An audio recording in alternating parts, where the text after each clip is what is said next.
നമസ്തേ പ്രിയമുള്ള പ്രേക്ഷകരെ, നമ്മുടെ ചർച്ച ചെയ്യുന്ന ജ്യോതിഷ വിഷയം ചാരവശാൽ ബുധൻ സ്വന്തം നിജക്ഷേത്രമായ മീനൻ രാശിയിലേക്ക് പ്രവേശിക്കുകയാണ്. ആ മീനൻ രാശിയിൽ പ്രവേശിക്കുന്ന ബുധൻ 20 ദിവസക്കാലമാണ് തൻ്റെ നിജരാശിയായ മീനത്തിൽ നിൽക്കുന്നത്. പക്ഷെ ബുധനെ നിജരാശിയിലാണെങ്കിലും ബുധൻ്റെ ഓരോ മാറ്റവും വളരെയധികം പ്രാധാന്യമുണ്ട്. കാരണം ബുധ ഫലതസ്തു സർവത, ഏത് സമയത്തും ഫലം ചെയ്യുന്ന ഗ്രഹമാകുന്നു ബുധൻ. അതിനാൽ ബുധൻ്റെ ഈ അരിഷ്ടതകൾ നീചരാശിയിലേക്കുള്ള സ്ഥിതി എപ്രകാരം ശുഭാശുഭ ഫലത്തെ പ്രദാനം ചെയ്യുന്ന വിഷയമാണ് നാം ഇവിടെ ചർച്ച ചെയ്യുന്നത്. ബുധനെ കൊണ്ടാണ് എല്ലാതരം വിദ്യകളും നാം ചിന്തിക്കുന്നത്. വചനം ജ്ഞാനമിന്ദോസ്തനൂജ, വചനം, വാക്ക്, അറിവ്, ഇതൊക്കെ ബുധൻ്റെ കാരക ധർമ്മങ്ങളാകുന്നു. ബുധനെ കൊണ്ടാണ് വിദ്യയുമായി ബന്ധപ്പെടുന്ന എല്ലാ പ്രവർത്തനങ്ങളും, ടെക്നിക്കലായ സ്റ്റഡീസ്, പ്രിൻറ്റിങ് മുതൽ എല്ലാ മേഖലകളിലും ഒക്കെ ചിന്തിക്കുന്നത്. ഫോറൻസിക്കുമായി ബന്ധപ്പെടുന്ന സ്റ്റഡീസിനൊക്കെ തന്നെ ബുധൻ ജ്യോതിഷത്തിൽ നല്ല സ്ഥാനത്തായിരിക്കണം. ഈവൻ ഒരു ജ്യോതിഷിക്ക് ബുധൻ നല്ല സ്ഥാനത്താണെങ്കിൽ മാത്രമേ നന്നായി ഫലപ്രവചനം നടത്തുവാൻ കഴിയുകയുള്ളൂ. അത്രത്തോളം ബുധൻ ദ ഇൻ്റലക്ച്വൽ പ്ലാനറ്റ് എന്നാണ് വിശേഷിപ്പിക്കപ്പെടുന്നത്. ഈ ബുധൻ അത്രയധികം ദുർബലമായി നീചരാശിയിൽ നിൽക്കുമ്പോൾ എങ്ങനെ ഈ ബുധഗ്രഹത്തെ നമുക്ക് സന്തോഷിപ്പിക്കാം? ഓം ലക്ഷ്മി നരസിംഹ മൂർത്തയേ നമഃ എന്താകുന്നു ആ ശക്തമായ നരസിംഹ മന്ത്രം. ഓം ലക്ഷ്മി നരസിംഹ മൂർത്തയേ നമഃ. ഉഗ്രം വീരം മഹാവിഷ്ണും ജ്വലന്തം സർവതോമുഖം നൃസിംഹം ഭീഷണം ഭദ്രം മൃത്യുമൃത്യുർ നമാമ്യഹം എന്ന നരസിംഹ മന്ത്രം ഇവിടെ നിർബന്ധമായും എൻ്റെ പ്രിയമുള്ള പ്രേക്ഷകർ ഉരുവിടുക. ബുധനെ കൊണ്ട് ജ്യോതിഷത്തിൽ ശ്രീരാമാദ്യ അവതാരം വിഷ്ണുര് ഇതരക്ഷേത്രേഷു ചന്ദ്രാത്മജ എന്നാണ് പറയുന്നത്. വ്യാഴം മഹാവിഷ്ണുവാകുന്നു, ജീവോ നാരായണ.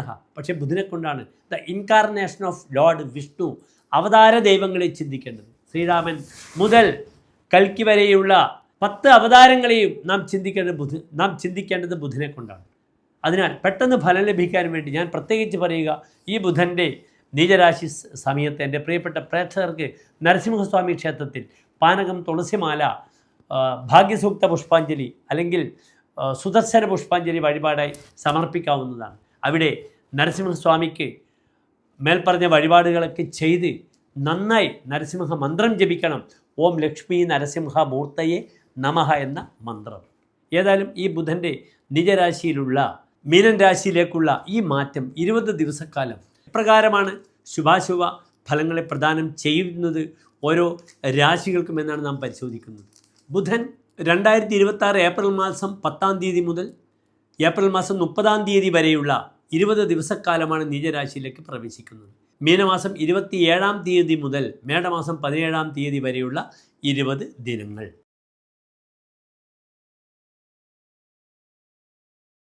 ഉത്ര നക്ഷത്രത്തിൻ്റെ അവസാനത്തെ 45 നാഴിക, അത്തം ചിത്ര നക്ഷത്രത്തിൻ്റെ ആദ്യത്തെ 30 നാഴിക വരുന്ന 2 നക്ഷത്ര സമൂഹമാകുന്നു കന്നിരാശി. ഇവിടെ കന്നിരാശിക്കാർക്ക് ബുധൻ നിൽക്കുന്നത് എവിടെയാണ്? ബുധൻ നിൽക്കുന്നത് 7-ാം ഭാവത്തിലാണ്. ഭാവാധിപൻ ഭാവത്തിലേക്ക് നോക്കുന്നു. അത് നീചസ്ഥനാണെങ്കിലും ഏതൊരു ഭാവത്തിലെയും ഭാവാധിപൻ നോക്കുമ്പോൾ ആ ഭാവത്തിന് ബലമുണ്ട്. ഇവിടെ 2 ഭാവങ്ങളുടെ അധിപനാണ് ബുധൻ. ഒന്നെന്താണ്? കന്നി ലഗ്നത്തിൻ്റെ അധിപനാണ്, കന്നിരാശിയുടെ അധിപനായ ഗ്രഹം ആ ഭാവത്തിലേക്ക് നോക്കുന്നു. മറ്റൊന്ന് ബുധൻ ആരാണ്? കർമാധിപനാണ്. ഇവിടെ കർമ്മവതിയായ ഗ്രഹം നീചസ്ഥനായി നിൽക്കുന്നുണ്ട്. അതിനാൽ കർമ്മമേഖലയിൽ ബുദ്ധിമുട്ടുകളൊക്കെ വരാം. ലഗ്നാധിപനായ ഗ്രഹം ഭാവത്തിലേക്ക് നോക്കുന്നുകൊണ്ട് നീചസ്ഥനാണെങ്കിലും പല രീതിയിലും തൻ്റെ വ്യക്തിപരമായ കാര്യങ്ങൾക്കൊക്കെ എല്ലാം തയ്യാറെടുക്കാനൊക്കെ വളരെ അനുകൂലമായ സമയമാണെന്ന് അറിയണമെങ്കിൽ. 7-ാം ഭാവത്തിൽ ബുധൻ നിൽക്കുമ്പോൾ വരാഹമിഹിരാചാര്യൻ പറഞ്ഞത് നർമ്മജ്ഞ എന്നാണ്, നർമ്മം അറിയുന്ന ആൾ എന്നാണ്. ഇവിടെ പലപ്പോഴും എഴുത്തുകാർക്കൊക്കെ പലപ്പോഴും കാണാം മീനൻ ലഗ്നത്തിലേക്ക് മീനത്തിൽ നിൽക്കുന്ന ചന്ദ്രന് ബുധദൃഷ്ടി ഉണ്ടെങ്കിൽ ഹാസ്യജ്ഞ, ഹാസ്യമറിയുന്നതാണ്. ഇവിടെ നർമ്മജ്ഞ എന്നാണ് 7-ൽ ബുധൻ നിൽക്കുമ്പോൾ. അതിനാൽ നർമ്മസലാപങ്ങൾ, നർമ്മവുമായി ബന്ധപ്പെടുന്ന എഴുത്തുകാർക്ക്, കവിതകൾക്കൊക്കെ എഴുതുന്നവർക്ക് അല്ലെങ്കിൽ തിരക്കഥാകൃത്തുകൾക്കൊക്കെ ഈ ഒരു 20 ദിവസം സുശോഭനമായിരിക്കും. അവർക്ക് ധാരാളം ഭാവന വളർന്നു വരും. പിന്നീട് ചമത്കാരി ചിന്താമണിയിൽ ഇപ്രകാരം പറഞ്ഞിരിക്കുന്നു: സുതശീതകോ സപ്തമസ്തോ യുവത്യാമുദം തുച്ഛ വീര്യൻ്റെ ഭോഗേ. 7-ാം ഭാവത്തിൽ യുവതികളുമായി നല്ല സ്നേഹബന്ധങ്ങളൊക്കെ ഉണ്ടാകുമെന്ന് പറയുന്നുണ്ട്. ധാരാളം സ്നേഹങ്ങൾ 7-ാം ഭാവത്തിൽ നിൽക്കുന്ന ബുധൻ പ്രദാനം ചെയ്യും. സ്ത്രീകളുമായി നല്ല സന്തോഷമുണ്ടാകും. പക്ഷേ അവിടെ ശ്രദ്ധിക്കണം, അതിലൂടെ തനിക്ക് അപകടങ്ങൾ വരാതെ നോക്കുക. തുച്ഛവീര്യൻ്റെ ഭോഗേ, തനിക്ക് പലപ്പോഴും ശാരീരികമായി സെക്സിനുള്ള ഒരു കഴിവ് കുറഞ്ഞു വരുന്ന വാരവും കൂടി. ആർക്ക്? കന്നിരാശിക്കാർ. സെക്സിനോടുള്ള ഒരു താല്പര്യം കുറയുക പലർക്കും, അല്ലെങ്കിൽ സെക്സിലുള്ള ആ ശക്തി നഷ്ടപ്പെടുക, ഓജസ് നഷ്ടപ്പെടുക, പുരുഷ ശക്തി കുറഞ്ഞു വരുന്നൊരു സമയം കൂടിയാണ്. ഒരു ഭാഗത്ത് ഞാൻ പറഞ്ഞു നല്ല യുവതികളുമായുള്ള പ്രണയം വരും. ആ പ്രണയത്തിലൂടെ തന്നെ പല സാക്ഷാത്കാരങ്ങളും ഉണ്ടാകും. പക്ഷേ പ്രായമുള്ളവർക്കൊക്കെ ശരീരത്തിനുണ്ടാകുന്ന ശേഷിക്കുറവ്, ലൈംഗിക ഉത്തേജക ശേഷിക്കുറവൊക്കെ സംഭവിക്കുന്ന 20 ദിവസങ്ങളാണ് മുന്നിൽ നിൽക്കുന്നത്. അനസ്തംഗതോ ഹേമോ ദേഹശോഭ ന ശക്നോതി തൽ സമ്പദവാനകർത്തും. ഇദ്ദേഹത്തിൻ്റെ ദേഹശോഭ കാമദേവനെയും ആകർഷിക്കുമെന്നാണ്. അതാണ് ഞാൻ പറഞ്ഞത്. യുവാക്കൾക്ക് നല്ലതാവും, പ്രായമുള്ളവർക്കൊക്കെ അതിൻ്റേതായ ബലഹീനതകൾ വരാം എന്ന അർത്ഥത്തിലാണ് ഇവിടെ ഞാൻ പറഞ്ഞത്. എന്നാൽ ശക്നോതി തൽ സമ്പദവാനകർത്തും. ഇദ്ദേഹത്തിന് ശക്തി ആർക്കൊന്നും ചെയ്യാൻ കഴിയില്ല. പക്ഷേ ഗ്രഹം നീചസ്ഥിതിയാണ്.